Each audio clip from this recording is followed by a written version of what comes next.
Hello there, welcome to Wumpacraft, and today we've got a concept which I think you'll find pretty cool.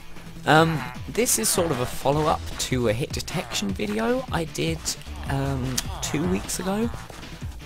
So if you want to go check that out, wait until the end of the video and there'll be an annotation for it. But for now, we're going to go and look at some custom swords, which I think will be very useful for adventure maps. So we've got some spider eggs, we've got a regular golden sword, a boost blade, a triple strike, and a soul sucker. And each of these swords do different things, even though essentially they're all the same. So, if I get a spider down, and I'll show you the regular sword, there we go, sword, kill it, nothing happens, it's just a regular sword, takes damage just like any other sword. You may have noticed it's gone down quite a lot, I'll explain that later. For now, let's look at the boost blade. The boost blade, the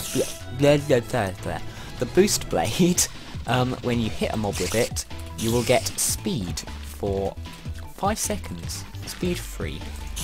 There you go, so you can run circles around this spider, which is kind of cool, and gives you an advantage in battle. But that is that sword.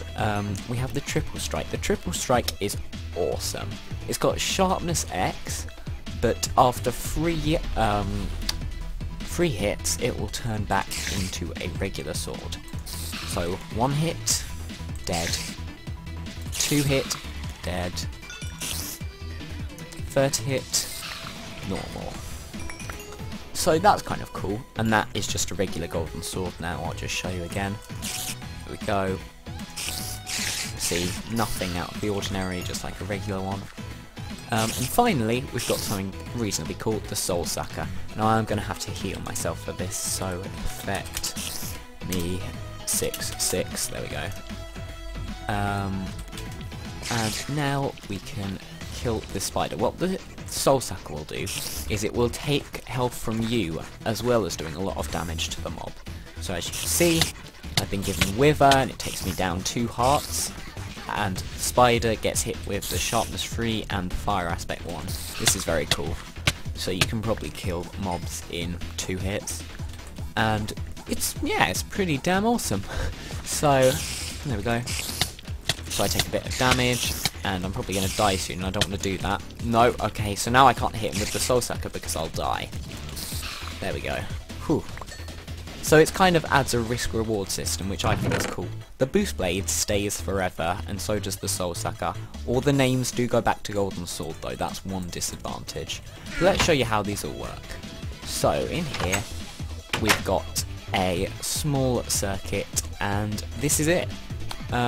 We have a comparator clock here, and it's just pulsing out, and it's testing for swords with specific damage values. So first of all, a regular golden sword. Let's just go into creative using chimney items. There we go. Get rid of that. And when I hit a mob with it once, it'll go down to a damage value of 1, which is then cleared by this command block. Then we go on to this command block, which will clear it if I break a block, and giving it a damage value of 2. This one is to add stability to it, because somebody posted in my last video on hit detection that when you hit a mob and spam click it, sometimes it will go down further than 1 and 2. So that's just for stability, and if it clears any of these, it's going to give you a new gold sword, but it will have a damage value of 18, so therefore allowing the durability to go down, which is kind of cool. Next up we have the triple strike. This is very simple. The triple strike has a damage value of 4, so 1 after when it's cleared by this.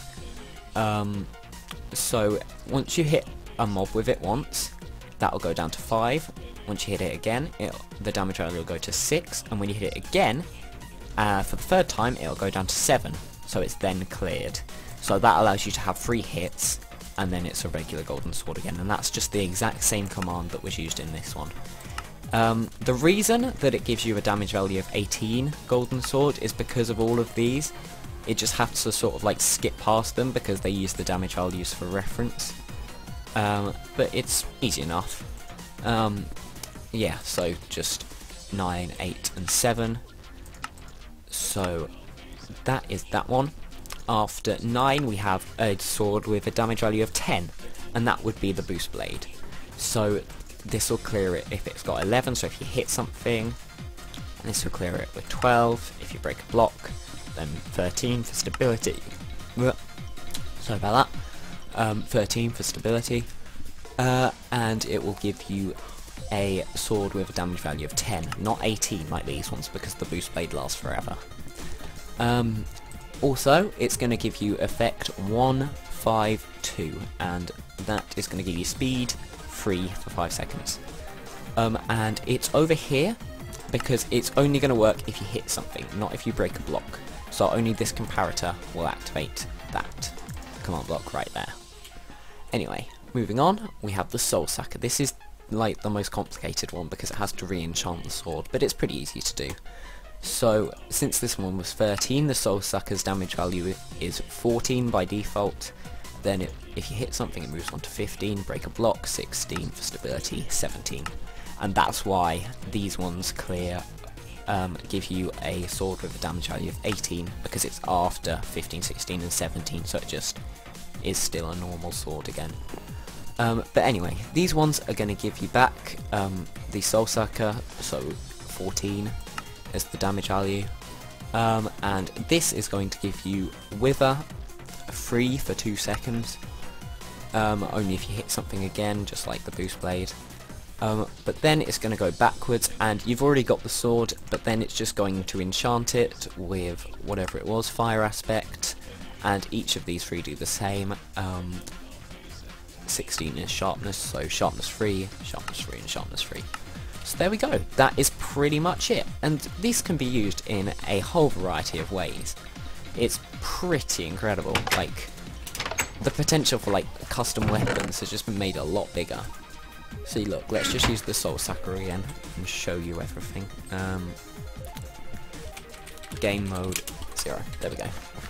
So it's just really good, and it's not difficult at all. Yes, sure, there's the disadvantage of the swords losing their names and being shifted to different places in your inventory, but after a while it'll stay in that place. So it's pretty good. So anyway, that's pretty much the end of the video. I'm completely lost, don't know where the village is, so oh well, gonna have to delete this world. So yeah, if you enjoyed the video, give it a like. If you really loved it, why not subscribe? And hey, while you're at it, why not go check me out on Twitter? But anyway, thanks for watching, bye bye!